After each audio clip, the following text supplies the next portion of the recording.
ಮತ್ತಷ್ಟು ಸುದ್ದಿಗಳನ್ನ ಕ್ವಿಕ್ ಆಗಿ ನೋಡೋಣ ರೌಂಡ್ ಅಪ್ನಲ್ಲಿ.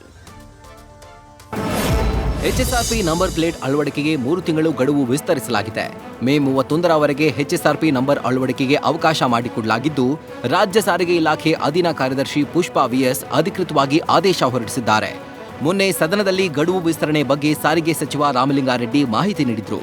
ಇಂದು ಅಧಿಕೃತ ಆದೇಶ ಹೊರಬಿದ್ದಿದೆ. BMTC ಬಸ್ಗಳಲ್ಲಿ ಮೊಬೈಲ್ ಎಗರಿಸ್ತಾ ಇದ್ದ ಕಳ್ಳಿಯರ ಗ್ಯಾಂಗ್ ಅನ್ನ ಮಹದೇವಪುರ ಪೊಲೀಸರು ಬಂಧಿಸಿದ್ದಾರೆ.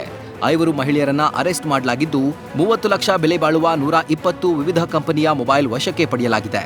ಬಂಧಿತ 5 ಮಹಿಳೆಯರ ಪೈಕಿ 3 ಆಂಧ್ರ ಮೂಲದವರಾಗಿದ್ದಾರೆ. RR ನಗರದ ಲೆಗಸಿ ರಸ್ತೆಯಲ್ಲಿ ಅಕ್ರಮವಾಗಿ ವಿಡಿಯೋ ಗೇಮ್ಸ್ ಮೂಲಕ ಜೂಜಾಟ ನಡೆಸ್ತಾ ಇದ್ದ 11 ಮಂದಿಯನ್ನ ಪೊಲೀಸರು ಬಂಧಿಸಿದ್ದಾರೆ. CCB DCP ಅಬ್ದುಲ್ ಅಹಾದ್ ನೇತೃತ್ವದಲ್ಲಿ ನಡೆದ ಈ ಕಾರ್ಯಾಚರಣೆಯಲ್ಲಿ 23 ಲಕ್ಷ ಬೆಲೆ ಬಾಳುವ 23 ವಿಡಿಯೋ ಗೇಮ್ಸ್ ಮಷೀನ್ಸ್ ಹಾಗೂ 1.74 ಲಕ್ಷ ನಗದು ವಶಕ್ಕೆ ಪಡೆಯಲಾಗಿದೆ.